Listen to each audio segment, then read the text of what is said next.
Good evening, Madam Chairman and board members. Am I close enough? Please excuse me. I'm not a speaker. I have anxieties. I'm not a public speaker. I have a hard time public speaking.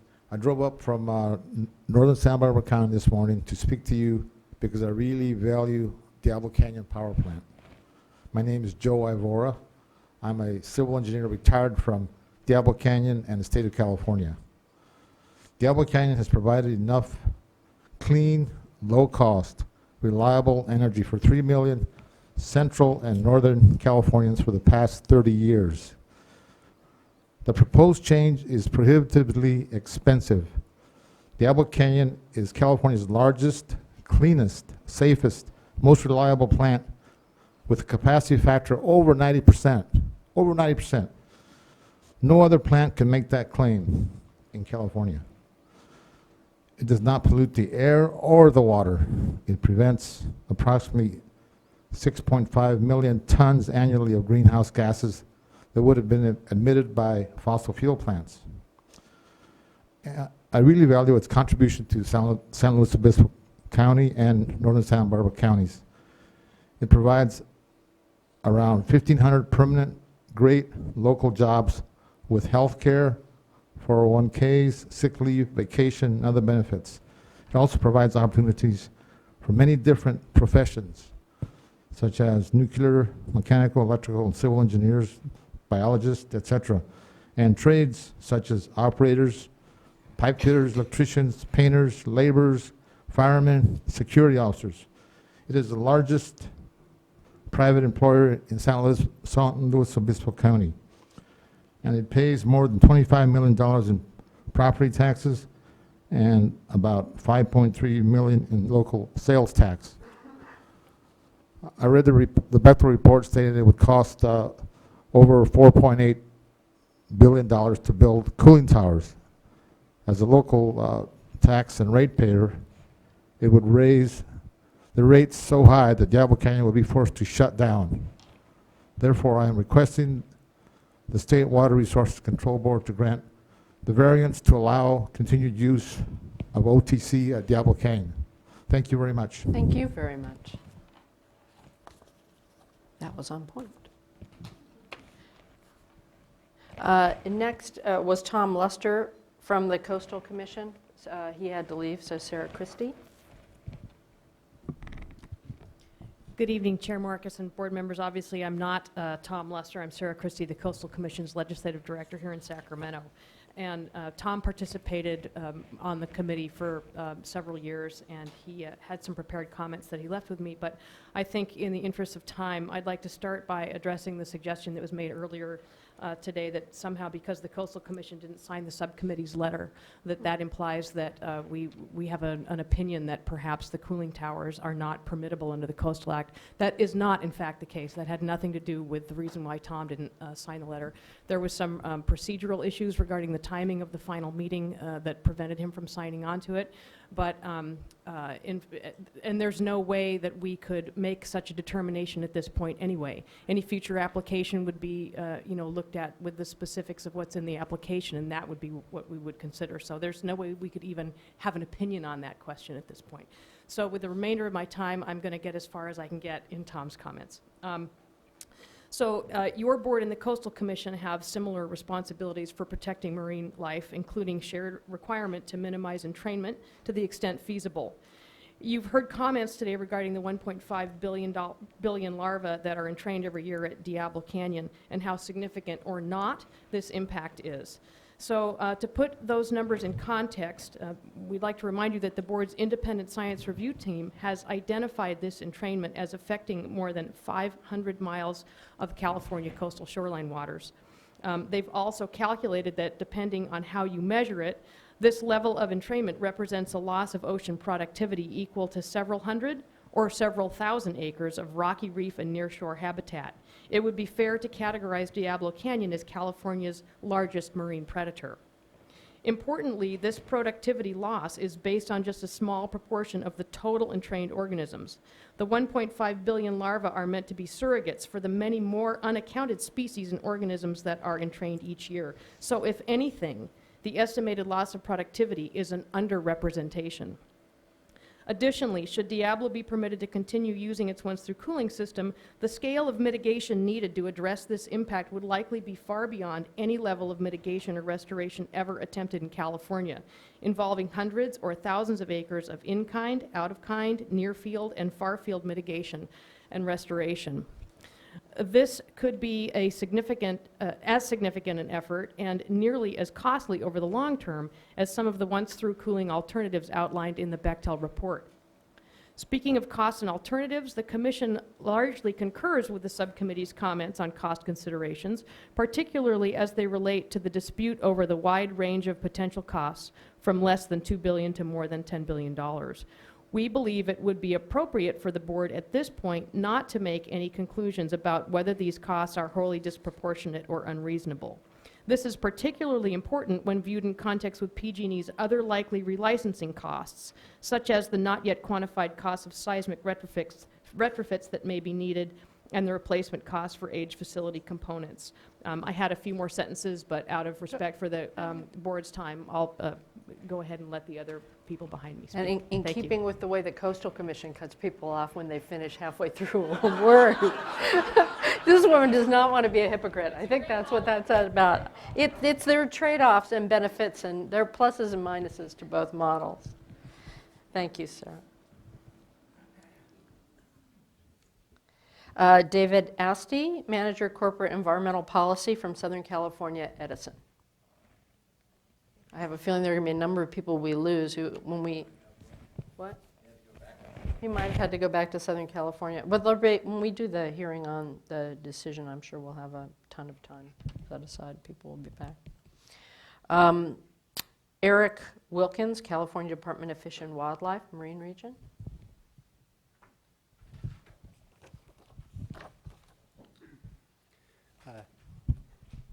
Good evening, board chair, board members. Sorry, I'm starting to lose my voice this evening, so bear with me. Thank you for the opportunity today to come and speak before you. My name is Eric Wilkins. I'm an environmental scientist with the California Department of Fish and Wildlife's Marine Region. And I'm here today to offer comments specifically from the Marine Region. The department strongly supports the reduction of entrainment and impingement impacts at Diablo Canyon. The reduction of entrainment and impingement at Diablo Canyon would reduce the annual take of state marine resources managed in trust by the department. The department supports technologies that avoid and minimize entrainment and impingement impacts. That said, the department remains concerned about some aspects of the technologies proposed in the special report for Diablo Canyon.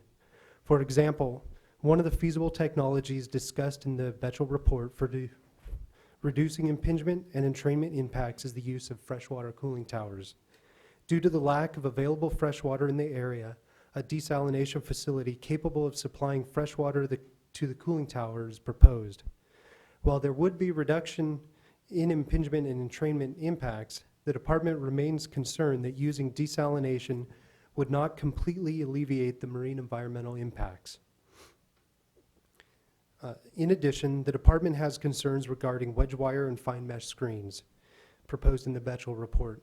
The screen pore size required to effectively reduce impingement and entrainment impacts would need to be at least 0.75 millimeters to reduce entrainment by 53.7%, according to the Tenera environmental study done for the report. The 1x6 millimeter traveling screen and 6 millimeter offshore wedge wire screens proposed would not effectively reduce entrainment. Smaller slot sizes would most likely increase impingement impacts and result in problems with screen fouling. In addition, there would also be impacts to the seafloor from the wedge wire screens as they would be placed offshore of Diablo Canyon. It is the department's understanding that conformance with the OTC policy can be achieved by Diablo Canyon through the reduction of entrainment and impingement, mitigation, or a combination of the two. Should it be determined that mitigation will be a part of the overall compliance with the OTC policy at Diablo Canyon, the department requests that we be integrally involved with all aspects of the development of any mitigation plan to address impingement and entrainment impacts that result from the continued once-through cooling water system at Diablo Canyon. Finally, The site is located near the Point Bouchon State Marine Reserve and the Point Bouchon State Marine Conservation Area. Any potential project, including mitigation, should analyze the potential effects that may occur as a result of the project, and the department should be consulted. Thank you. Thank you very much, and you definitely will be. Have we worked with Fish and Wildlife yet on this, Jonathan? Shouldn't we be? I don't think at this point, no. We have discussed with them about mitigation in the past, but not specifically Yeah, on they this should be issue. very involved as you develop your options, it seems to me. And Thank you. just as a note, we have attended all of the public meetings. Well, good, but sister agencies, we should be talking. Expertise to tap. Next, I have Edward Moreno from Sierra Club, California. And then just so people can know, then after that, Cynthia Papermaster, PG&E Ratepayer Revolt. Good evening. I will keep this very short because I'm starving and a little bit jet lagged. I'm sorry. So, We'll do this early on the agenda whenever we do it again next. I'm sorry. okay, I'm Eddie Moreno with Sierra Club, California, and I'm here to urge the board to remain firmly behind California's policy to phase out the once-through cooling. Please do not grant PG&E's Diablo Canyon power plant exemption from this landmark policy. If California is serious about protecting our precious marine ecosystem, Diablo Canyon must install the cooling towers on site. PG&E's compliance is long overdue. Please keep this policy as is and protect the environment and the public. We urge that by the end of this year, you will affirm the OTC policy as is, with no exceptions for Diablo Canyon. That's it. Thank you. Thank you very much. Next, Cynthia Papermaster, and then after her, Dave Freeman. Did you just fill it out for your speaking, or you're done? I've filled it out. Okay. Thank you, Dave. Good evening, everyone. What an interesting meeting this has been, my first Water Resources Control Board meeting. And thank you for having me and my service animal, Jiminy Winks, who's enjoyed herself as well. I'm the organizer of the PG&E Ratepayer Revolt, Shut Diablo Canyon.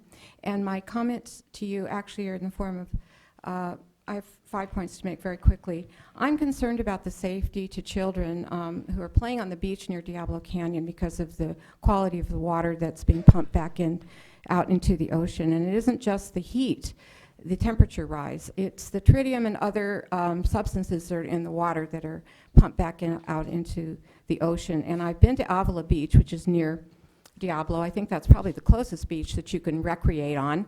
And children running around there and dogs running around there. And I'm just concerned about them going into that water and what they're picking up from that water. That's one concern.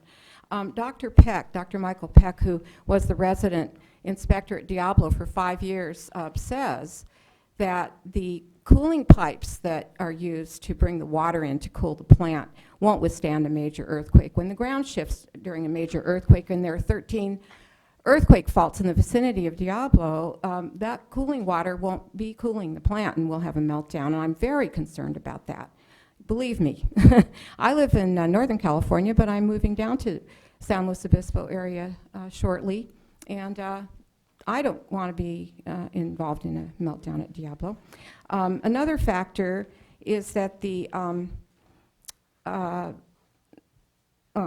sorry, I'm just going to go to my conclusion. Please don't continue to allow exemptions to PG&E.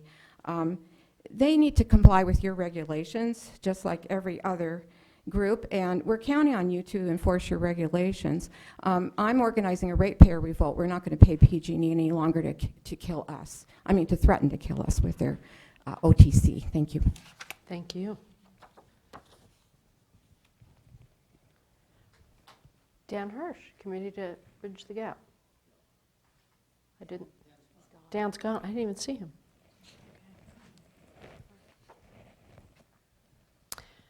Damon Moglen. Okay. All right. I'll figure out what pile to put those in elsewhere. Elizabeth Brousset, I hope I got that right, Mothers for Peace. I like that pronunciation. It's French and it means Savannah grass but it's pronounced Bruce. Bruce, okay. I like the way my name gets pronounced a lot of the time when people mispronounce it, but I haven't changed it. You know, being here most of the day, I felt like I was in the biblical Tower of Babel, being outside, listening to the pros and cons of people debating this side and that side, but at the same time learning, and that was very important. So my name's Elizabeth Bruce. I'm on the board of Mothers for Peace, and we felt it was very important to drive up here from the Central Coast and let you know what our position is. So I thought, to be on the positive side, I would talk about briefly what we do agree on.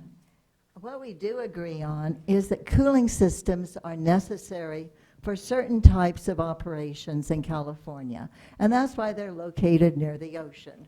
We're talking about Diablo Canyon nuclear power. We're talking about combined steam boiler plants. We're talking about California coastal plants. All of them depend upon wet water intake and sending it back. So we do know it's necessary, and we all agree to that. The second thing we agree to is that once through cleaning systems have been and continue to be detrimental to sea life. If you listen to the people who've testified from Fish and Game and Sierra Club and different sources, we know this is a given. We can all agree on that. We all agree also that green is the power word of the 21st century. Just as the Water Board is legislated to protect our water resources, so do our industries want to appear green and clean for the consumer. I know this is in PG&E's interests. So where do we disagree? Where we disagree is the best way to expeditiously stop the danger of what we're doing to the Pacific Ocean and its sea life. It has been pointed out to you, the loss of the fish that we are suffering now. We know this. This is known and agreed to. The Water Board is responsible for the decisions to save the sea life and to be informed of the best way to go. When I came in, I had one particular point of view, but now I find myself changing. So I'm talking from my point of view, not from Mothers for Peace. I was very impressed by what the Alliance for Nuclear Responsibility had to say, which basically is, don't fight against it. Let PG&E continue out with its contract until 2014, but with a built-in proviso that at that point they will step aside and we will no longer have a nuclear power plant. That sounds great. On the other hand, there's that part of me that wonders, would they really step aside? And how can I be sure that they would do it? And being in Mothers for Peace, we have followed what has happened in Japan with Fukushima and with the Could you finish Okay. your thought, please? So that part of me says, I don't know if we should wait until 2015, 2024, 25. Obviously, PG&E right now isn't feeling the pressure to conform to the laws because they have been given extended time. I'm also impressed by what Friends of the Earth have said, the gentleman right behind me and Damon, and I'm very impressed by Bill Powers and the fact that he has shown how we can more efficiently build these towers, in which case that would provide us with the safety that I'm a little concerned about if PG&E were said, go ahead and do what you want to do until 2024. So what is the answer? All right, and now you should And now wrap. I should end. On behalf of Mothers for Peace, we urge you to make sure that Diablo Canyon is brought fully in line with the California policy to phase out once through cooling. For too long, the OTC system has been made an unacceptable impact on our coastal waters, where my community lives, works, fishes, and lives. Thank you very much. Thank you very much. Next is Sherry Lewis, also with Mothers for Peace, followed by Diane Moss from the Renewables 100 Policy Institute. I'm Sherry Lewis, San Luis Obispo Mothers for Peace. I'm on the board too. If the state of California has decided that once-through cooling must be abandoned, then why would they allow the one industry that causes 78% of the current damage through once-through cooling to be exempt from that ruling? Is once-through cooling bad for the environment? Of course it is. 2.5 billion gallons of water each day are drawn out of the ocean, sent to cool down the reactors, and then spilled back into the ocean 20 degrees hotter. Because of the known damage to sea life, all power companies that employ once-through cooling must abandon that technique or explain why not by 2015. Of course, if it's too expensive, they don't have to. And fortunately for PG&E, their working partner Bechtel has described a scenario that is both tremendously expensive and time-consuming. And the Diablo Canyon Independent Safety Committee has chimed in with, well, any new scenario must certainly be as safe to us as once-through cooling is and cause no more damage to the above-water environment than once-through cooling does. The Diablo Canyon Independent Safety Committee recommends much more study to evaluate the feasibility of abandoning once-through cooling. That will, of course, just add more time and postpone the changeover. Will PG&E therefore receive an exception and exclusion from following the regulation? The Independent Safety Committee ignores the reason for the 2010 regulation and bases most of its opinion on the Bechtel study, which is clearly padded to take longer and be more expensive to implement. Why would you, the Water Board, count primarily on the evaluation done by Bechtel? I hope you don't. There have been numerous studies that show that once-through cooling can be replaced with cooling towers much more economically than Bechtel indicates, and you've seen these reports. No, if you believe that once-through cooling must be phased out because of the severe damage it causes the marine environment, then put the project out to bid and let good old American competition save the day. San Luis Obispo Mothers for Peace wants you to think more holistically and take into account the safety of the entire environment, both underwater and on land. Do not allow the most egregious violator of the new regulation to be exempt from the regulation. Thank you. Thank you very much, Ms. Lewis. Diane Moss? Sorry. Sean Bothwell, California Coastkeeper Alliance. Oh, and you guys have already talked. Great. Followed by, David Weissman, Alliance for Nuclear Responsibility. Sean, you get the award for being here at the beginning, middle, and the end of the day, paying enough attention to comment. Thank you. It's always nice to have you here. I've never had to say good morning, good afternoon, and Yeah, I know, right? at a board meeting before. This is a It's new always for the me. first time. And good night. We've only gotten this wrong one other time in the time I've been here. Well, we do have to. Anyway, we'll have a conversation about timing. But I don't know. I mean, Sean's right. I don't think we've ever had one speaker address us in the morning, afternoon, No, we and haven't had evening. a speaker I want do a plaque that. then outside. I'll put it up. It's called Speaking the Cycle. Start a plaque. Good evening, Chair Marcus, board members. My name is Sean Bothwell. I'm the staff attorney for the California Coastkeeper Alliance. We represent 12 California waterkeepers statewide from San Diego all the way to the Oregon border. Just a little history for some of the new board members. California Coastkeeper Alliance has been involved from the very beginning with the once-through cooling policy. Over a decade now, we've been working for the development and the adoption of the policy in 2010. Since then, we've been defending it here at the state board with some of the amendments that have came at the legislature, with some of the bills that have tried to undermine the policy, and in the courtroom. We've also been involved in the implementation to make sure the merchant generators are in compliance as timely as possible, and we've been involved with this nuclear review. With that said, I really think that this Diablo Canyon issue is one of the biggest challenges we need to face now with this once-through cooling policy because of the significant impacts that we've talked about today. I'm not going to rehash all those. I did want to just say there has been this discussion of whether the $1.5 billion larvae entrainment really is a significant impact. Oh, can I just go back? I was just saying the percentage left me cold, considering that it's a bigger percentage. I wasn't saying it wasn't significant.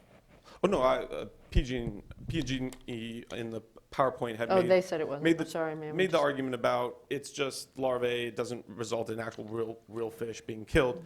And I'm not willing to have that argument again. We had that for 5 years during the development of this policy. I'm not rehashing that debate. I know a lot of the people in this room are new to this policy, new to this argument, but that's been asked and answered, and there's been ocean protection resolutions in the OTC policy. There's been enough said to not have that debate anymore.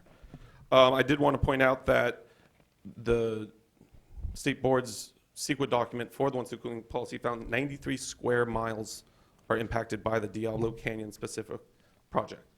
And there was the mention from NIMS of the marine protected area, Point Pecan Marine Protect Area. It's less than a mile off from Diablo Canyon. It's certainly impacted by that facility. Getting into costs, we've heard a range of costs. There's going to be a lot of debates about costs, so I don't really want to get into that, but I would second what the subcommittee said about this idea that when you actually do the real bidding process, that competitiveness we think will bring down the cost estimates there. One thing, I really appreciate PG&E actually putting some of the policy's language up there, bringing us back to what the policy says. One thing that was left out, though, was that the PG&E is required to be the one to demonstrate the wholly out of proportion cost and the wholly unreasonableness. And from what I've heard, they haven't argued at all the wholly out of proportion cost from what I've seen, and at least when it comes to the seawater intake cooling towers. For the unreasonable standard, the subcommittee has found that it is feasible to do, and that, I'm quoting this, there's no basis for exempting Diablo. That was in the report. Finally, I just want to get on my soapbox for a second about the screens issue. You haven't heard anyone here today say that that's a technology that would work. And, I wanted to highlight the study that was done by Tenera. I've known about it for a while, and I think that's why in other formats, I've been so against screens, is if you look at those percentage reductions, they're nowhere near what's required for cost of compliance. They're nowhere what should be considered BTA. No one is suggesting that screens work. And that study is probably the most comprehensive thing we have now on screens. And it's very clear that the feasibility that we thought was there is dramatically less than what we ever thought before. And I would just close by saying I would really recommend, if you haven't looked at the report, look at the percentage reductions, because it's de minimis. It's nowhere near what's required for BTA. Thank you. Thank you very much. David Weissman, followed by Alexander Canera. Good evening. David Weissman, Alliance for Nuclear Responsibility, and I would just like to provide some real-world precedential support for the two suggestions of Rochelle Becker in resolving this issue. First was her no alternative, that is to say, as we've heard, allowing the plant to continue to operate till the end of its current license with no opportunity or a chance for renewal beyond that. The precedent for that occurred in 2010 with not exactly a sister agency, but a cousin agency of yours, and that was the New Jersey Department of Environmental Protection. Facing exactly the same situation, the operators of the Oyster Creek reactor, who had 20 years now available on their license, were told by the Department of Environmental Protection that the Barnegat Bay of New Jersey required protection for its marine life and that they would be required to install cooling towers. The utility, much as we heard today, came forward and said that's absolutely and wholly too expensive and not worth the cost of the project. They did have the years remaining on the license. The Department of Environmental Protection said, let's compromise. We'll give you half the remaining time. Came to 9 years. And they said, but at the end of the 9 years, that's it. The reactor closes. The fishing communities there, the marine communities, all considered that a success. It was not subsequently challenged in a court action. And the documents and the agreement are available for your perusal on the web to see how the state of New Jersey resolved that. To the second point, therefore, of not granting an exception or an exception for the utility in this case, I would raise an issue of essentially fairness. We heard, for example, from Mr. Freeman that in response to the edict, the Los Angeles Department of Water and Power had the opportunity or went ahead with the effort to go ahead and fix the problem and deal with it at their facilities that used once-through cooling. And they invested the money, and they took the time and the technology to do that. And that's one way to deal with the project. They paid the money. The other option, the sadder option, is the small town I come from of Morro Bay, which also was dependent on a power plant for a large part of its economy. And it required once-through cooling. As we know, the Morro Bay Dynegy Corporation and ultimately the subsequent owners decided that, among other things, the cost of complying with once-through cooling was it, and they pulled out of Morro Bay. It ended last year. Done. Has left the town's economy devastated because it was a large part of what was relied upon. So to have a utility of the size of DWP have to make the investment to meet compliance, at the same time have those who can't afford it having to go under, and then to be able to turn and say, but PG&E, you get a pass on it, would seem to be disproportionately unfair to those who have sought to either comply or get out of the way with meeting these requirements. And it would simply be a matter of fairness to those as well, that PG&E not be granted a pass and an exemption on this. Thank you very much. Thank you. Alexander Canara, followed by Andrew Benson. Hi, thanks very much for this opportunity. My name is Alexander Canara. I'm an environmentalist, Sierra Club member, engineer, and scientist, and came up from Menlo Park to originally say something about supporting a variance for Diablo Canyon. I think obviously there's more to be discussed here than simply to have everyone say yay or nay on that. It's very complex. Yes, and I hope that that gets done and that you work with the Fish and Wildlife people more and get it done. One of the things that has to be understood here, and the last comment made here indicates the inconsistency of the kind of argument that's kind of setting up a house of cards so that nuclear plants have to fail. The reality is that there's a much bigger problem than climate change, global warming, sea rise. And that problem is only years away, not decades away. And that problem can only be addressed by much more nuclear power. In fact, if California wishes to be responsible and stop burning coal at the Navajo Generating Station or Four Corners or gas in coastal gas plants and new gas plants, we need to be considering doing the right thing that wasn't done at San Onofre, fixing the heat exchangers, which is what Ohio did with Davis-Besse just recently, completed and restarted and has eliminated several coal plants. So the problem that is bigger than anything you may have heard of, which only gets a very little press until recently, is ocean acidification. That is where you will kill the fish. That is where you will kill all the organisms that calcify. Shellfish, all the organisms that have skeletons, and that's where you will kill actually the entire natural carbon cycle that sequesters carbon dioxide to limestone on seafloor. And the problem at Diablo Canyon is that if you are worried about a billion, whatever larvae, which I understand as an environmentalist, you really have to look at the bigger picture and say, well, what can we do in general to prevent this larger problem that is coming so fast that when we have the extinctions before 2050, we are not going to be able to get them back. We're not going to be able to correct the problem of ocean extinctions the way we think we might correct eventually the problem of sea rise or warming. So my statement here simply is that you have to do more work. I favor an exemption for Diablo Canyon at this point because I don't think anyone understands the best thing to do there. That's independent of the fact that we need Diablo Canyon to continue as much as possible. And I did learn something here. Just 1 second. I did learn something here that if you get a good lawyer, you get good number games.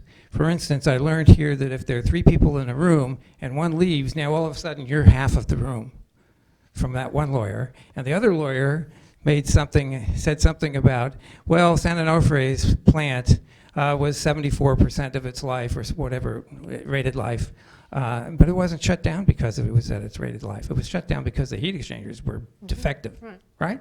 So that has nothing to do with the fact that a nuclear plant has reached a certain percentage of its life. It's totally irrelevant. But if you get a good lawyer, boy, can you do things with numbers. Thanks a lot. Thank you. Next is Andrew Benson. Andrew Benson, followed by Ronaldo Brutoco.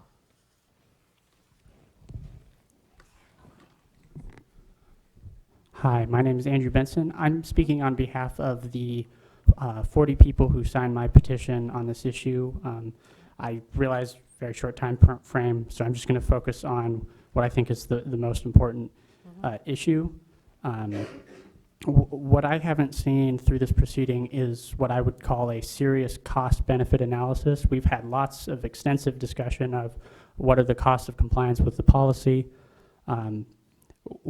what are the costs of the different alternatives within them, but I've not really heard very much discussion until just now from the Department of Fish and Game and Coastkeeper about what exactly are the benefits of compliance with the Track 1 of the OTC policy.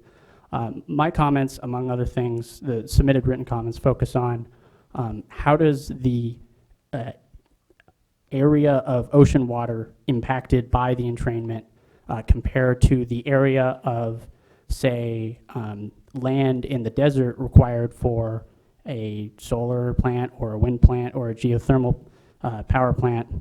I've heard at least a few different numbers from Fish and Game and Coastkeeper. I appreciate those numbers.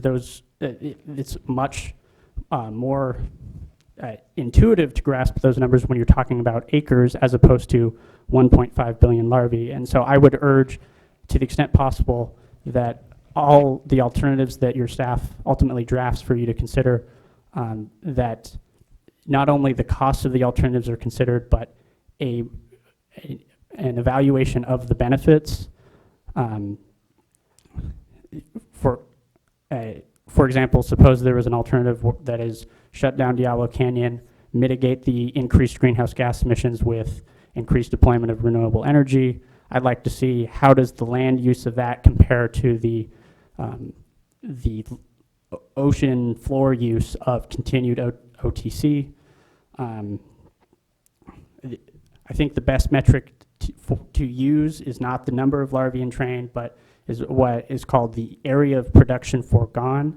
My comments highlight past discussions by the Central Coast Regional Water Quality Control Board during the 2003 review of Diablo Canyon's NPDES permit. There was a professor from UC Santa Cruz by the name Dr. Peter Raimondi, who made some, in his opinion, APF, area of production foregone, is the best metric. A few other people have discussed it.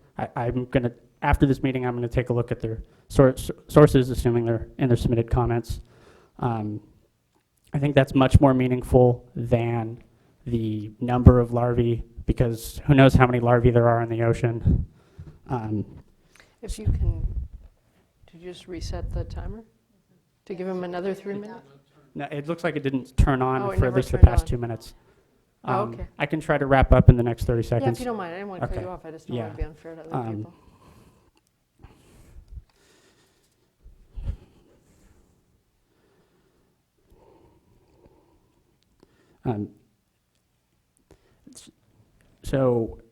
I mean, obviously my position is that I believe Diablo Canyon should be granted a variance because it compares favorably if you look at the APF metrics.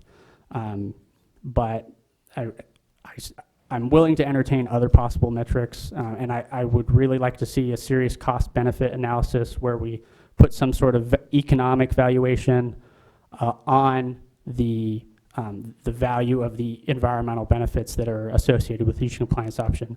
Thank you.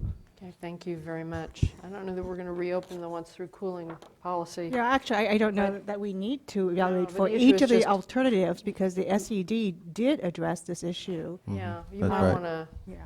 share the work that you all did when you did the OTC policy with the that's- speaker. And the APF Just so he discussions sees and what all you that. did. 2010. We'll just, it's on the website, right? All that stuff is still there, or is it not still there? Oh, it's all still there. So, yeah, I would suggest going to the once-through cooling page and taking a look.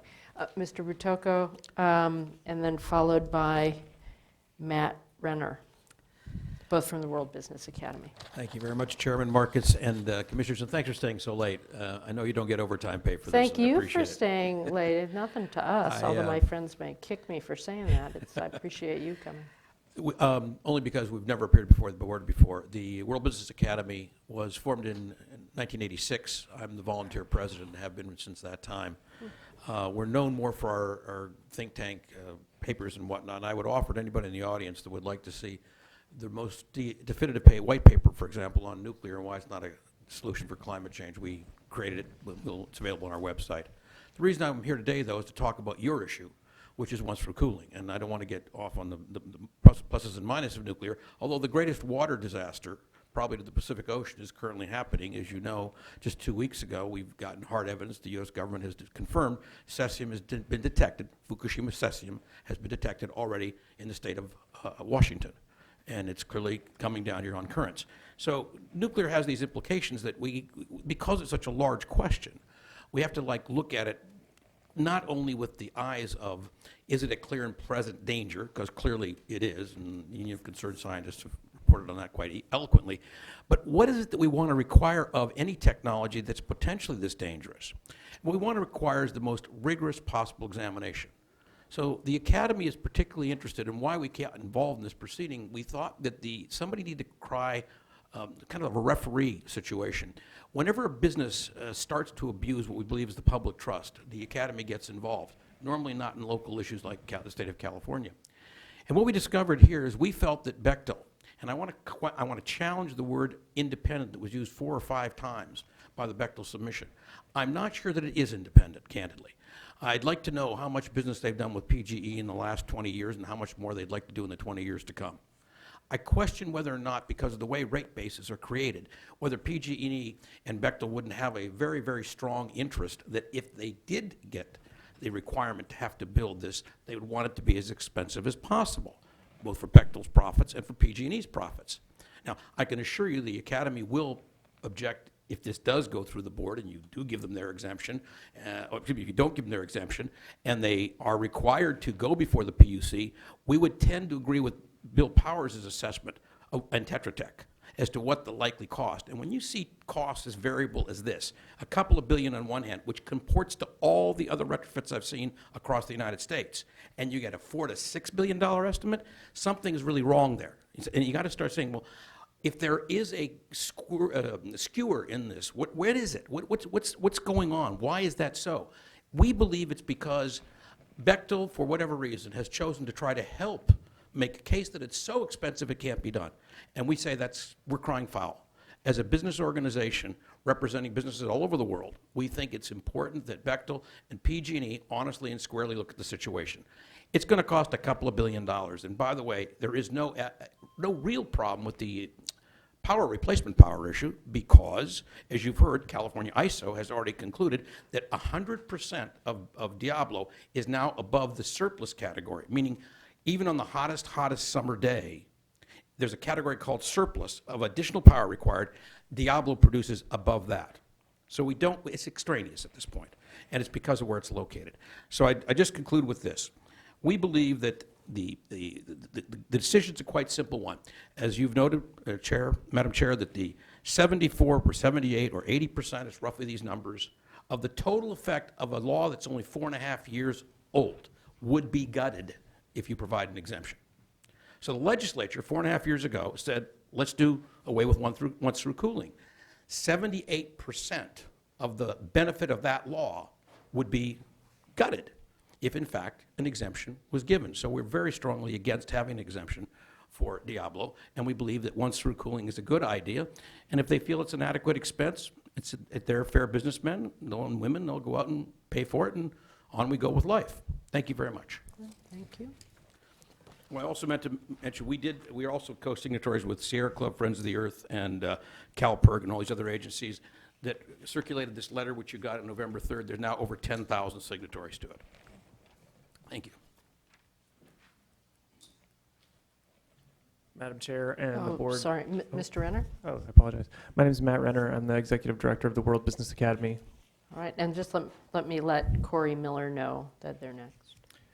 And I'd like to thank you also for your service. This is a complicated issue. When you have to sit through it for as long as you have, it's very impressive.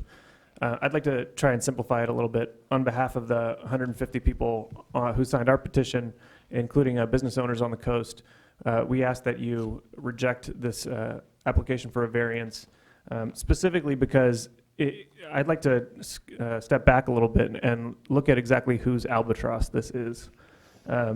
I think that instead of compromising your policy and the intent of your policy, we should let the albatross be around the neck of the people who built it and who continue to push for it.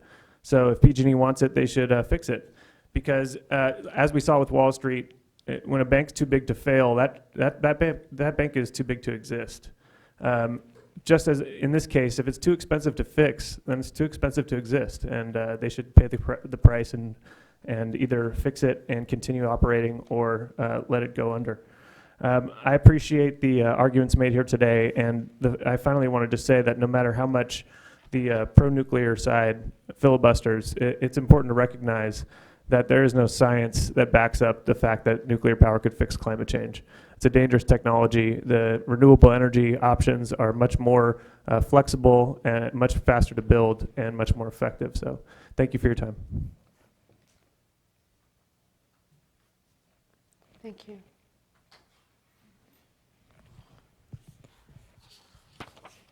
Corey Miller?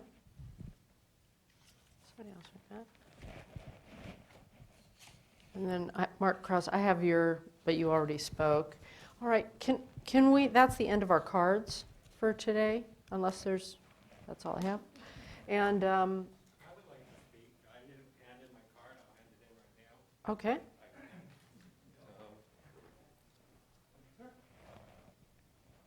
My name is Tom Yamamoto, and I'm just a member of the public. And what I understand is there's a 20% surplus in power that we have at most times, and the plan is only putting out 10% of that. So there's an extra 10% above that, and it's kind of like a scary name even. What does it mean anyhow, Diablo? Does anybody know? Oh, and did you hear about this thing called the China syndrome? Does anybody know that? Yes. Yeah, let me know about the China syndrome. What could happen with these nuclear power plants? Well, from what I understand... No, let him do his 3 minutes. From what I People get their 3 minutes. understand is that it's a theory that a nuclear power plant could go China syndrome. It could get so hot that it melts its core all the way to the center of the earth and lets out the devil. And it's a really weird name to me. And, for something that we potentially don't even need because we have this surplus of energy, I think that it's a good time to step up and say, either conform, fix this place. I think just quit. If I was PG&E, I think that would be the best thing to do. Because there's no reason to put the public in danger. I mean, we see what happened in Fukushima. We see what happened at Chernobyl. We know it's not good, clean energy anymore. I mean, people have died. Nuclear bombs have fallen in places. People die from this stuff. It's not a game. It's not something that we should play with. I mean, if these guys that want to say that it's good, clean energy, go to Fukushima, take their family there. They could see for themselves it's not good, clean energy. it's not something that we should be playing with. There's other things, you know, solar would maybe work better if public got more involved, putting stuff on their own roofs, like these little sailboats have, because it could help take care of this whole grid. A lot of it anyway. And that's about it. Thank you, sir. I have I know people are really tired, but I would like to ask the panel of folks from Bechtel to come back and respond to some of the stuff that's been said, if you don't mind. The purpose today is to understand, we'll receive the report, but we have a lot of deciding to do. So as long as you're here, I'd like to ask the questions now, give you a chance to respond. And has Dr. Powers left?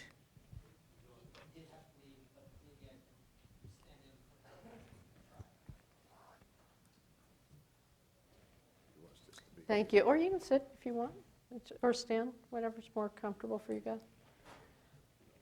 Great. I mean, there were a number of comments. Well, there were a number of comments made, and some of them, they boil down to your numbers being so much higher than anywhere else. The length of time of the outage, the complexity of the system, the excavation of the extra, and whether it has to do with the pressure on the ducts, whether there are alternatives. I just want to give you a chance to respond to those comments. We didn't know if we would get a chance to respond or not, so, so thank you.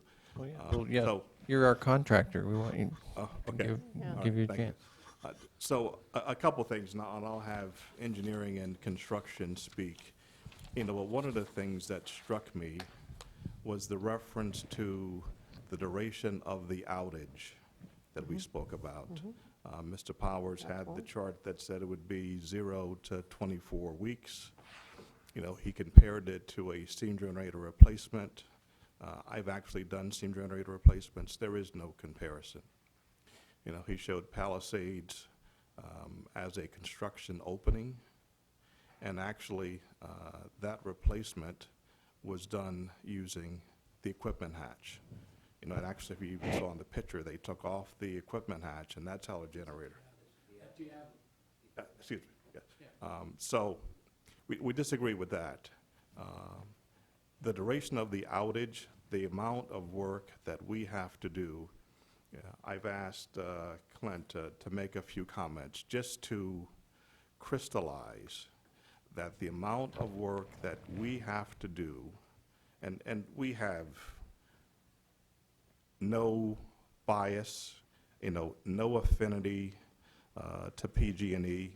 You know, there's no business deal between us for us to make this mission impossible. No, we are giving you, I truly meant, you know, when I said independent, we are independent. We're giving you our true professional judgment as to what we think this job entails. Right, and what would be helpful is explaining the differences between the other facilities and what the complexity of this, so that we can understand. Okay, and so I'm going to start with Clint, just to give you a better idea of how complex this construction effort is and why it takes the time that we have indicated. Okay. Well, thank you.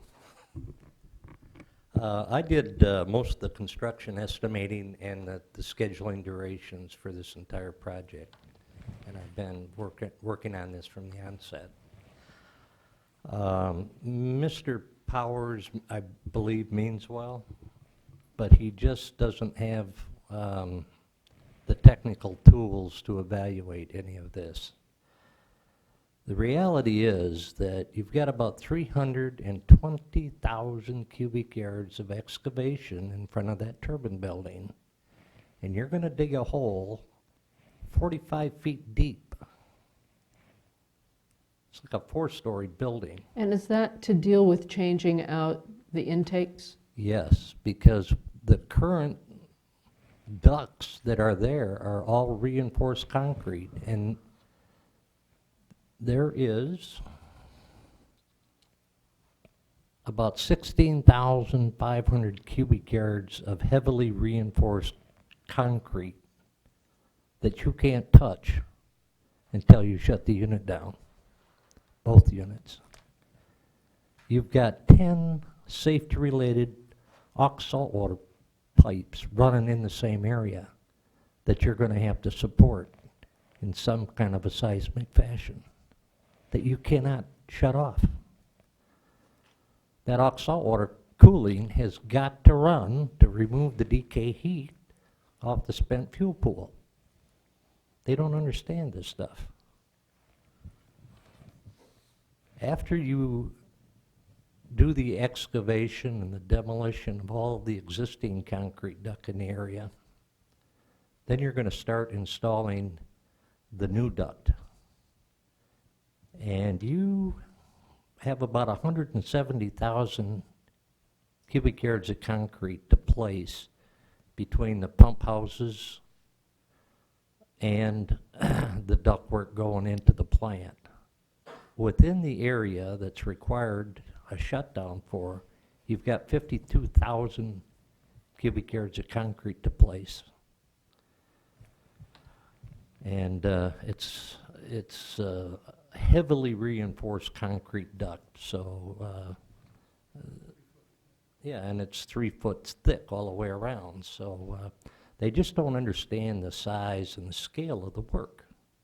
They really don't. This isn't like tying in some piping work where you can do that in a month. I mean, you have a good 27 months of work west of the turbine building, and you'll be lucky.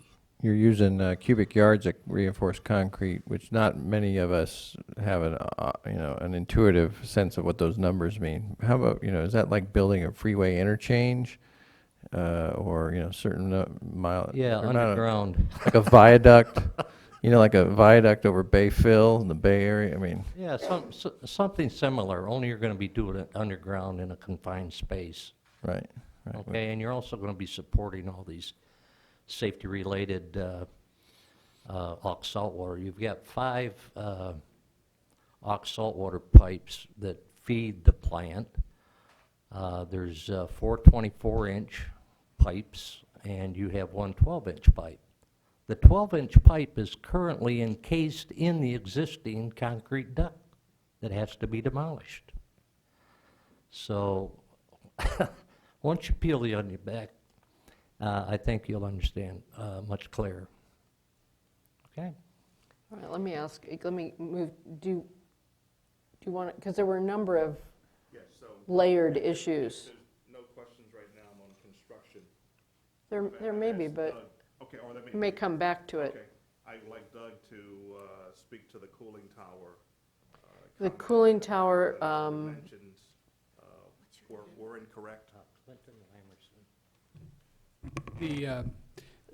I don't know. can I just lay these out just so you can answer whichever ones, but there's the cooling tower footprint, there's Right. the length of time of the outage, there's the issue of supporting, whether the alternative of supporting, reinforcing the ducts so you don't have to level $1 billion worth of that parking lot. So those were 2 key issues, and there's probably more, but I just want to make sure you hit those. Let me first address the size of the cooling towers.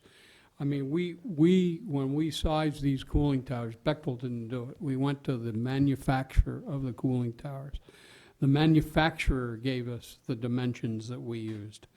We have no idea where Mr. Powers got his numbers, but you verified yesterday or the day before with I think it's off. How do you?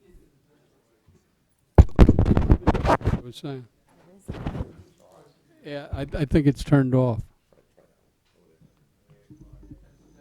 No, mine's off too.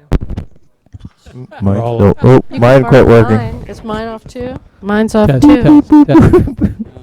Test. Yeah. Too many engineers. I can talk loud. The green light's on, but it's testing. They shouldn't have turned it off. Check. Probably the time. Yeah. All right, talk Anyway, loud, 'cause we wanna hear the size of the cooling towers that we've shown in our renderings and on the drawings is in fact accurate from the manufacturer. So, and honestly, we have no idea. Test. Okay. We do not have any idea where Mr. Powers got the numbers that he used. Here's what, if I can speak to that for 1 second. What Mr. Powers did, and as Clint said before, I think he had good intentions, but he did reference different dimensions than we used, and he referred back to the model number that SPX had given us for that particular tower. And like he said, those in the industry know what that means, and what he failed to recognize and address is that that model number specifies the number of bays that are in a certain cooling tower cell, but for various models, the size of the bay is different. So most, the old traditional tower sizes that he is considering have like 6 foot between columns. So if you have 9 of those times 6 foot, you can figure out, you know, the length and the width. And that's what he discusses in the letter. But for the Clear Sky, this new technology we recommended, SPX actually uses larger spacing intervals between their bays. So for a given model number that he referenced, you're going to have a larger cell. So that's where the miscommunication happened. It could be, you know, easily verified with a phone call. And like, as Mr. Dismuke said, the dimensions and the model number were given to us exactly as reported by the manufacturer. What's the So advantage of this newer technology? the advantage of it, when we were directed to use the seawater cooling, it gets rid of the titanium or the higher grade metallurgy you would have to use in a traditional plume abated tower because it uses PVC heat exchangers to accomplish the plume abatement. So this was again, the technology was directed by us, by the committee to consider after they listened to a Friends of the Earth report. For that reason. Right, there are 3 cells of Clear Sky in operation. There's 1 in New Mexico and 2 at a plant in Wisconsin. And we've looked at it, you know, we worked with SPX a lot and we like the technology, but there's not a lot of operating history there. And as you can see, even just from confusion over the model size, there's not a lot known about it. So Okay. hopefully that helped to clear that up where. Just throws more work we have to do to figure it out. Yeah, elevation's important.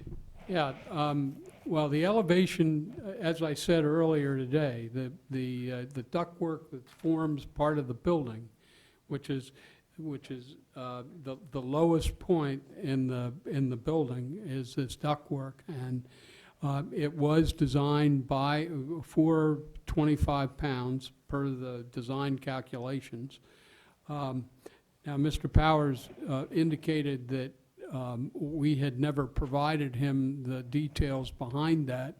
I believe I would have known it if we had been asked, but we had never been asked, to my knowledge, to provide Friends of the Earth any calculations, and we couldn't release them to them anyway without permission from the owner, because all of that's confident, you know, it's owned by PG&E. So, but as far as the 115 goes, as I said earlier, the design of those ducts is for 25 pounds. Now, we did upgrade the condenser to 50. Yeah, and that we was gonna be looked another question. right, and we did look at you know, these pressures, the transient analyses when you do with the circ water systems, they have spikes in pressure, and it's a short duration spike, and we looked at the design of the 25 pound for the duct and the transient pressures of the circ water system, and we felt that that the ducts could handle this very short, it's a millisecond type escalation in pressure. It's a spike. The condenser. I just want to let him finish. Sorry? I'm sorry, Mr. Freeman wanted to say something, but I just wanted to let him know I could see him, and I want you to finish. Okay. And we upgraded the condenser because of the potential for the spike causing a leakage in the condenser or whatever. And You upgraded it in your, you, in the design, you in the upgraded that design, you would do we that went to within it.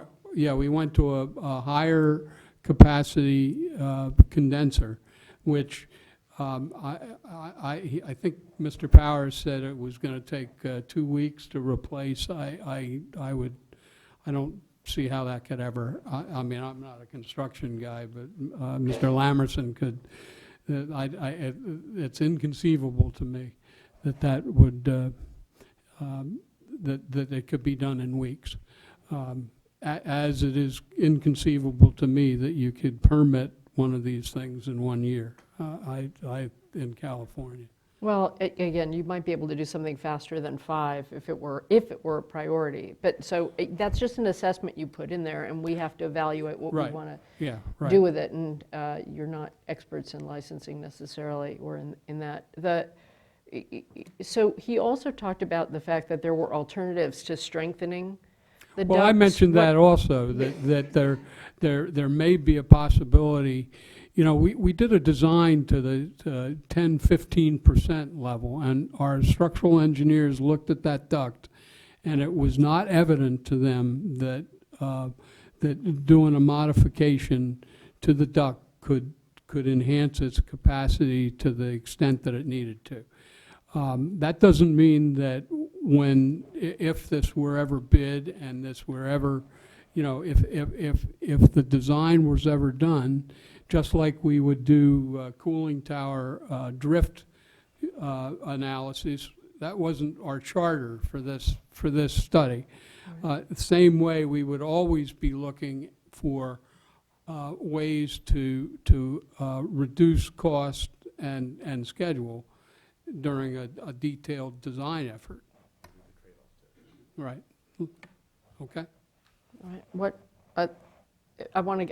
Mr. Freeman, I want to give you a chance to say something, but I want to get into an argument here at all. But if you want to... 2 short comments to make, if I may.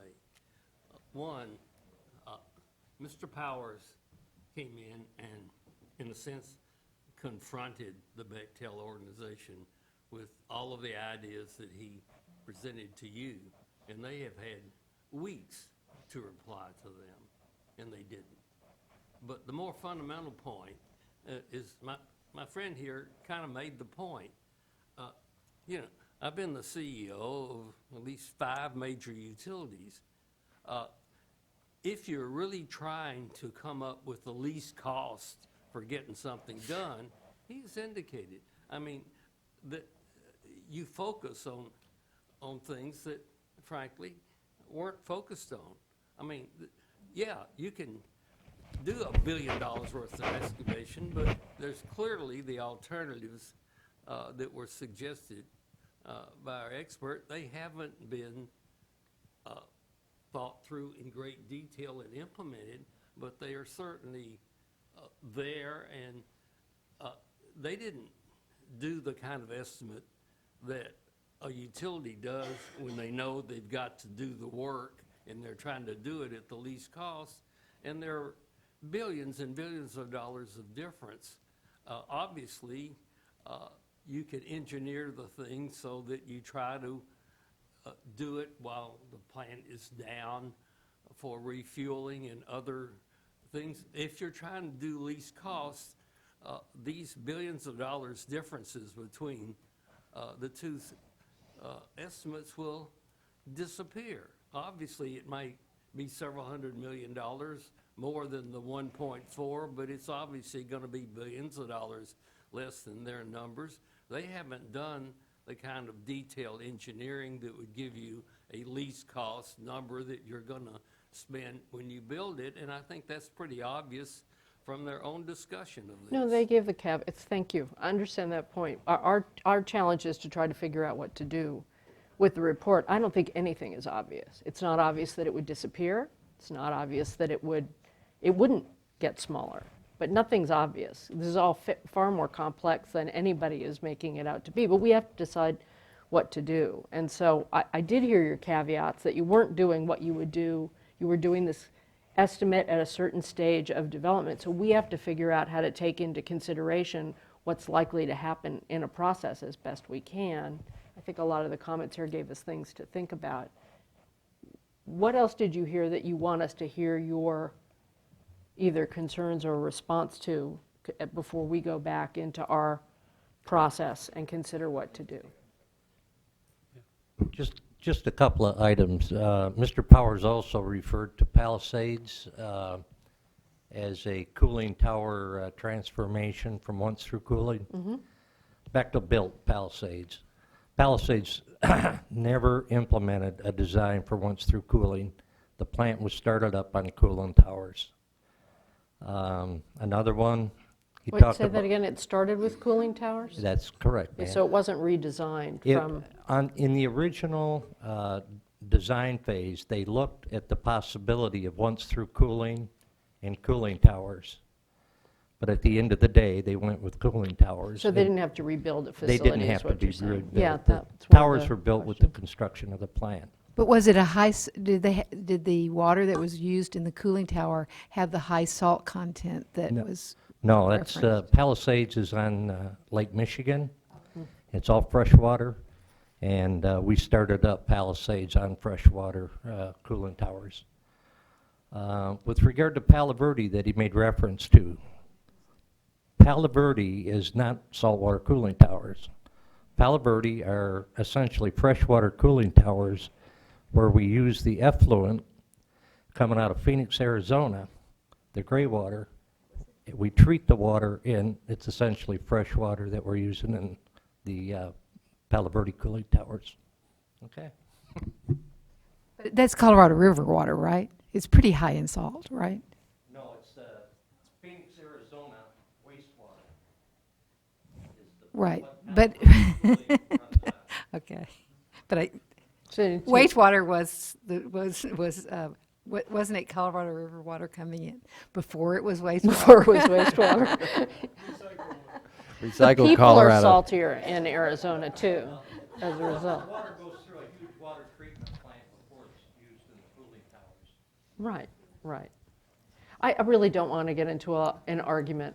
We have to figure this out over time. We're not deciding a thing today. We're just receiving the report. Just the last point, talk about a lot of numbers from the estimating side. A lot of numbers have been put forth. We try to be very upfront with our numbers, the level of the estimate detail.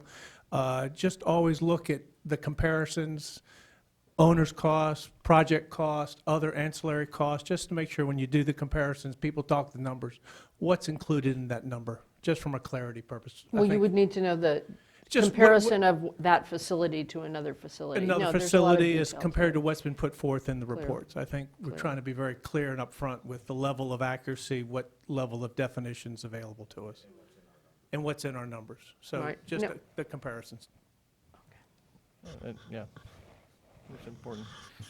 No, I There think, have to be more questions. no, yeah, I don't have any really set questions. I just think, I appreciate, Bechtel's efforts on this, and I hope you also appreciate that we have varying experience in cost estimating, and actually, we understand what you're saying as far as what goes into these numbers, and that's the purpose of this dialogue. Is nothing is so simple, and you can't just take the experience in one engineering experience and just plop it down on another. You're looking at a lot of experience right here in terms of this type of questions. If you look at Chair Marcus, what she's done, or any of us in our careers, so we hear you loud and clear. And that's why we respect you and respect you coming up to answer some of the questions. And problem with that. so, and then also certainly respect Mr. Powers and his experience as well. This is As do we. No disrespect, okay? Just sometimes there is differing professional opinion, okay? I thought it might be helpful to better understand our number if I had Doug summarize quickly some of the key engineering deliverables and information that went into the estimate.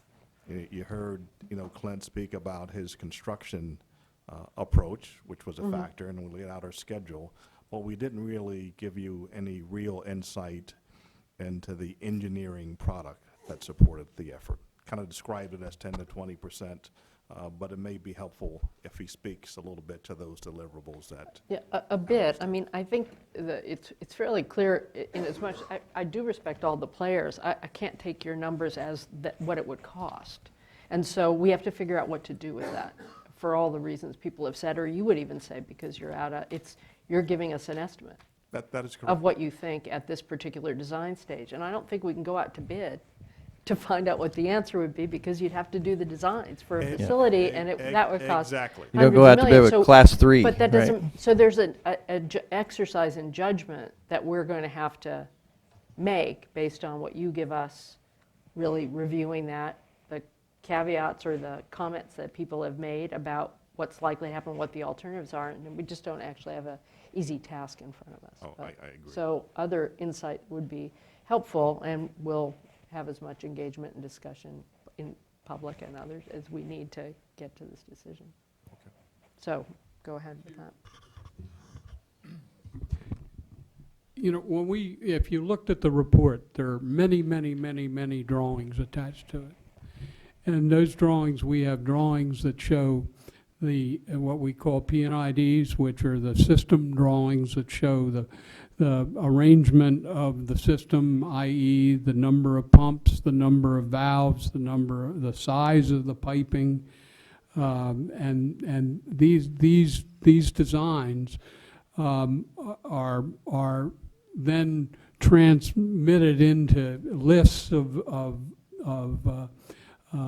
components that we provide the estimating department. I mean, for each one of the systems, we gave them a list that told them the number of valves, the number of pumps, the size of the pumps, the horsepower of the pumps, and our civil engineers looked at the piping and the ductwork. We sized it for the pressures involved with the system, and you'll see on those drawings that there's excavation shown, how deep the pipes. I mean, we use fiberglass piping to go out to the towers. And that has to be very precisely put in the ground because of the nature of fiberglass piping. I mean, we did a 20% design, but it translated into a pretty detailed evaluation of the systems, and for quantities that were then calculated into cost based on the construction aspects of doing this work. And I venture to say that the other studies that were done. Well, I was going to ask you what to distinguish in your mind the difference in those other studies. Well, I think it's the level of detail. I mean, we did a very detailed evaluation of the systems, and I mean, maybe I'm partial, but I believe Bechtel knows how to build things, and and we're probably the largest architect engineering firm in the world. And if you think Mr. Bechtel would put his name on this report without knowing what's in the report, you've got another thing coming. We went through reviews and reviews and reviews with our management just because the costs were so high. We had to convince our management, and we had to convince Mr. Bechtel that these numbers are right. He lives in California. And I can tell you, I mean, I worked on this from day one, and I really take offense, honestly, to anybody saying that we're colluding with PG&E. I mean, I dealt with their engineering department, and there were no directions from PG&E, believe me. You don't, I mean, people make allegations when they feel strongly about that. I understand that you would feel that way. I don't want to have an argument about everything people said back and forth. I'm trying to understand the report. I'm actually at this point also just trying, I understand that. I respect it. The challenge for us is is figuring out what to do. We can't do it based on, I like him, I think he's right. I like him, I think Oh, he's no, right. I- We absolutely. actually have to evaluate the stuff. As we And make have a to, decision. when we put out a report, we have to believe that it is a correct and accurate report. Thanks. I mean, at some point, I'd like to hear from Mr. Bishop and Mr. Howard and others regarding the process. Next step, what do we do now that we have not just one, but apparently three, at least three different reports, and we've heard a lot today. There's a lot to synthesize. What are the next steps? So we are very similar to where we were when we started this process. We have multiple reports with different levels of accuracy and different levels of costs and assumptions that go into those reports. What the next step is that staff has spent the last 5 hours listening to folks, and they've got a number of documents to review. We have the first case, the Bechtel report that we will continue to look at as we have been, and the information that folks have submitted on where that might be, the assumptions in that report might bear, other looks. If essentially, if you make certain assumptions, which we've just been discussing, they change the rollout of the construction costs. And so we just need to look at that. But in the end, we have to look at all the information we got. We have to put together some options for you that fit in with the in the framework of the policy. There are essentially three general directions that the policy set out for. One was that continued full compliance is 93% reduction in entrainment and impingement. The other extreme is that we determine that there is no additional technology that can reduce impingement and entrainment at the facility at a cost that is not wholly disproportionate. And the third is that there would be something in between. We will look at all of these. We will put together a set of recommendations and options for the board. I don't know if we'll do recommendations, but we'll do a set of options, probably with a staff recommendation, put that out for public comment for you. We'd like to do that in the next few months so that you can move on. Right now, the 1 through cooling policy says that the Diablo Canyon needs to come into compliance by 2024, which is the end of the license period or so. There are two units, and they have slightly different compliance times, but that's essentially what the policy says. And so that's what we will do. All right. I do also, I want to digest all the things. Sure, just in a second. I'd like to digest all of the things that have been said. I'm not going to sit here and make a decision on what I think about even just the fundamentals of the underlying things. So I need to read a little more and dig in. And I think we do need to sleep on and think about the things people have raised. So I'm going to want some time with staff just on digesting this hearing. Right. We did not expect to get direction from you today. I know that, but I don't want to wait and then not talk about this until you're already at options. I want to be able to have conversations about this, to put it before too long, so that we can follow up. Well, actually, Madam Chair. before I do have just one direction, and I'm going to shock my colleagues with this. But, I'm going to ask for a paper copy of the Bechtel report. I've downloaded all 4 parts onto my iPad, and it's extremely difficult to read and make notes on an iPad. So those of you who did not know, I've gone paperless now for 3 years, and I'm breaking my own rules for this particular report. So if you could please get me a hard copy. Exceptions, you should never feel bad about it. We'll be happy to do that. Yeah, I definitely need a paper copy, because I can't do it on this at all. All right, that's it. There's only 2 of them. We'll share, No, we can share. We'll give you new copies. Mr. Freeman, do you have something else to help us think this through? Yes. To throw into the mix? In all fairness, I would just like permission for our expert to be able to prepare a short paper to provide some further insight. He's not here this evening. You're looking for all the information you could get. You got a lot more from the Bechtel people. They said a lot of things that our expert had never heard them say before. I'd just like permission for us to submit a short piece of paper for him to provide further information for you, if that would be possible, because I think that would be appropriate in light of the fact that they came back and said a lot of things about his views on things and his lack of views. I would hope that you would give him an opportunity to just submit a paper to you to complete the record. Any, So I would, playing Michael, I think that's up to your discretion at this point. There will be plenty of would opportunity. Phil let you though? Yeah, he did. He let me. Would Molly let you? But there'll be plenty, I mean, you can allow that if you so desire at this point. There will also be multiple opportunities in the future. Well, we're also not in ex parte yet, right? No. Yeah, so I think that's fine. If you can relay this to Mr. Powers, I don't want a refutation or a defense. It's like, I'd love it if they had a conversation. That would really be cool.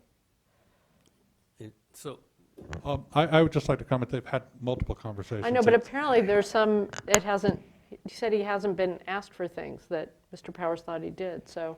If we could just submit a short presentation, thank you. Fine. All right. I'm sorry it went so late. That was actually very helpful to listen to everyone and very illuminating, as it can be when people point out what it is you ought to think about, especially when you're keeping an open mind, not trying to decide.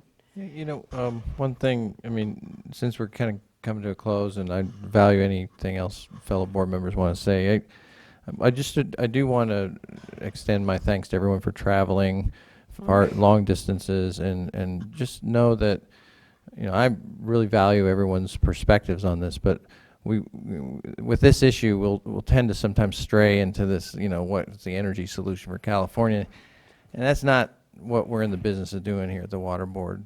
We're going to look at this issue with a very narrow lens of the once-through cooling policy. And so that's what Mr. Bishop is setting up as far as, the next steps on this. But I think we're at a point, we have reached a milestone, not just the 4-hour milestone, but. Or the Sean Bothwell milestone. Right.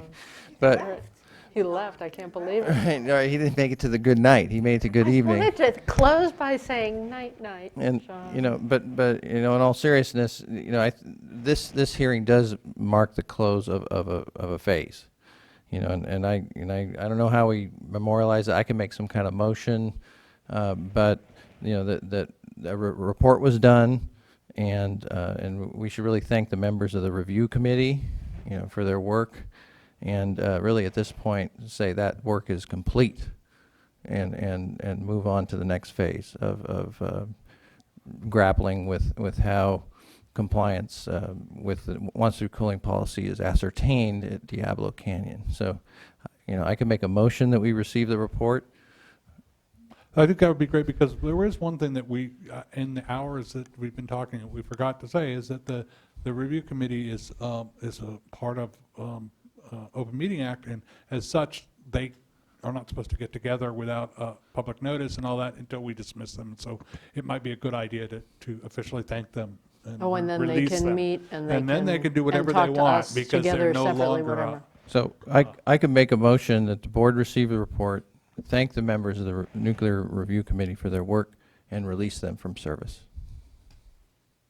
Are we allowed Second. to make a motion and second on an informational item? Mr. Wiles? Since Mr. I don't think we Laufer just can. texted me that I have no discretion whatsoever. I have it. He texted. I will say that He just sends that periodically. He sent it once, and it just goes to you periodically. Actually, it saying says, you have no don't listen to John, you have no discretion. Executive Director's report, please. He did not He say might have. that. So, I will say that since this is the same result that would happen in any case, if you'd like to make a motion to follow through with this, I think it would actually be helpful to make it clear that per the terms of the existing policy, the once-through cooling policy, this was the last act of the committee, and it's appropriate to thank them and move on. okay. So we have a motion and a second. Do I have a second? Second. All right, in favor? Aye. Aye. Opposed? Thank you all. Sure? We can't leave until Tom does his executive director's report. I have it highlighted and, Two things. yes, sure, If- of if- course. I know if there's you a lot do of work. have any questions, once you do get the hard copy of our report. We will ask them we- 'cause you're our We consultant. are available Yes. to address them. Great. Okay. Last thing, Doug indicated that our chairman had reviewed this report. That is, he is aware of. That is not correct. It was reviewed by the power management, so it did go through the appropriate review for this effort, but I didn't want to overstate what we did, so just wanted to correct it. Your counsel would appreciate that. This is our counsel would appreciate it. Mr. Howard, we're going to put your, thank you for the report. It's very helpful. I'm not going to let anyone ask you questions, even though I know they want to, because it's time to go. Thank you all for your time and attention. Thank you, guys. I know you took copious notes. I appreciate it. A lot of work ahead of us. Meeting's adjourned. Oh, no, thank you.